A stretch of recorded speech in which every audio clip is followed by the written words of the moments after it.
Assalamualaikum warahmatullahi wabarakatuh. Kami dari kelompok 6 kelas PSTIB akan menyampaikan presentasi tentang kewajiban hak negara dan warga negara yang bersumber pada kedaulatan rakyat dan musyawarah untuk mufakat. Adapun anggota kelompok kami adalah Abdul Rahman Fahrozi, Aldala Rasati, Anissa Kulatayun, Muhammad Salahuddin Zain, dan Salma Atanabila. Materi pertama akan disampaikan oleh Muhammad Salahuddin Zain, kepadanya dipersilakan.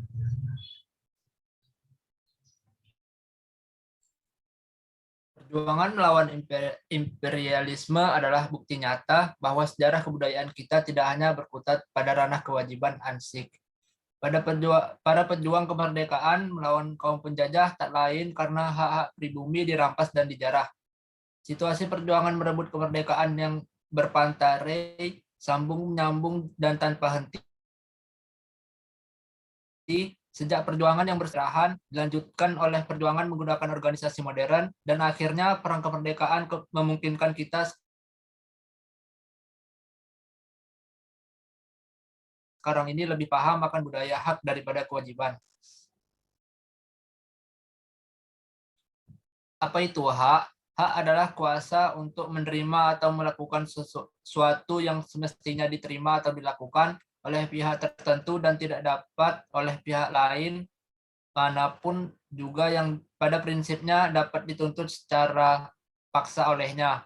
Wajib adalah beban untuk memberikan sesuatu yang semestinya dibiarkan atau diberikan oleh pihak tertentu, tidak dapat oleh pihak lain manapun, yang pada prinsipnya dapat dituntut secara paksa oleh yang berkepentingan.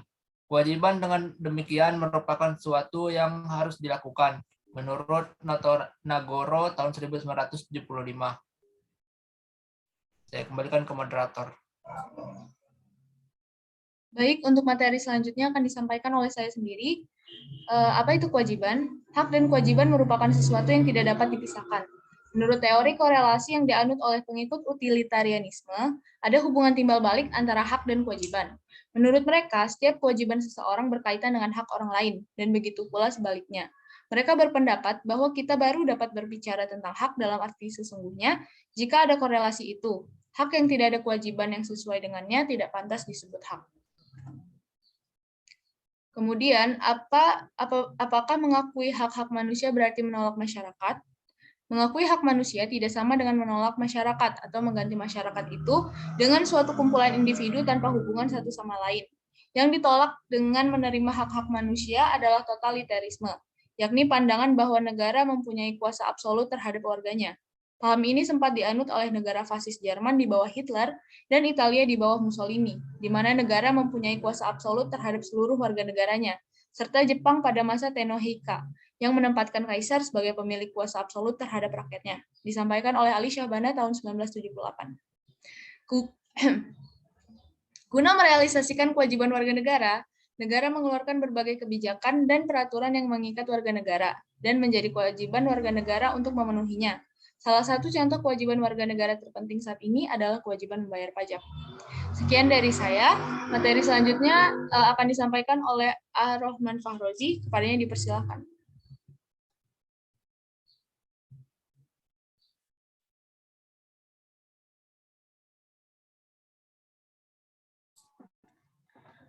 Sebagai warga negara yang baik, kita mempunyai kewajiban untuk membayar pajak. Berikut merupakan langkah-langkahnya. Yang pertama, mendaftarkan diri untuk memperoleh NPWP, menghitung atau memperhitungkan pajak, membayar pajak yang terutang, lalu melaporkan pajak.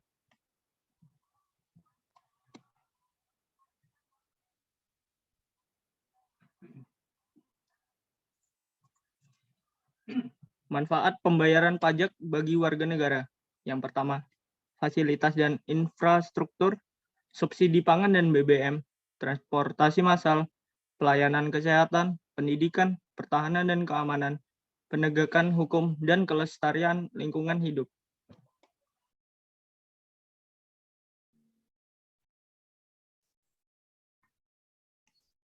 Baik, materi selanjutnya akan disampaikan oleh Salma Atta. Kepadanya dipersilakan. Sumber hak dan kewajiban negara dengan warga negara. Sumber historis Secara historis, perjuangan menegakkan hak asasi manusia terjadi di dunia barat, yaitu Eropa, adalah John Locke, seorang filsuf Inggris pada abad pertama kali merumuskan adanya hak ilmiah natural rights yang melekat pada setiap diri manusia, yaitu hak atas hidup, hak kebebasan, dan hak milik. Yang kedua adalah sumber politik. Sumber politik yang mendasari dinamika kewajiban dan hak negara dan warga negara Indonesia adalah proses dan hasil perubahan UUD NRI 1945 yang terjadi pada era reformasi. Pada awal reformasi, pertengahan 1998, muncul berbagai tuntutan reformasi di masyarakat. Tuntutan tersebut disampaikan oleh berbagai komponen bangsa, terutama oleh mahasiswa dan pemuda. Yang ketiga, sumber sosiologis. Akhir-akhir ini kita menyaksikan berbagai gejolak dalam masyarakat yang sangat memprihatinkan, yakni munculnya karakter buruk yang ditandai kondisi perubahan sosial budaya yang berubah sedemikian drastis dan fantastis. Bangsa yang sebelumnya dikenal penyabar, ramah, penuh sopan santun, dan pandai berbahasa basi, sekonyong-konyong menjadi pemarah, suka mencaci, pendendam, perang antar kampur, dan sangat biadab. Situasi yang bergejolak serupa ini dapat dijelaskan secara sosiologis, karena ini memiliki kaitannya dengan struktur sosial dan sistem budaya yang telah terbangun pada masa yang lalu. Mencoba membaca dari situasi pasca reformasi sekarang ini terdapat berbagai gejala sosiologis fundamental yang terjadi menjadi sumber terjadinya berbagai gejolak dalam masyarakat kita. Widotomo 2001. Selanjutnya, saya kembalikan kepada moderator. Baik, materi selanjutnya akan disampaikan oleh Alda Larasati. Kepadanya dipersilakan. Baiklah, selanjutnya yaitu mengenai membangun argumen tentang dinamika dan tantangan harmoni kewajiban dan hak negara dan warga negara.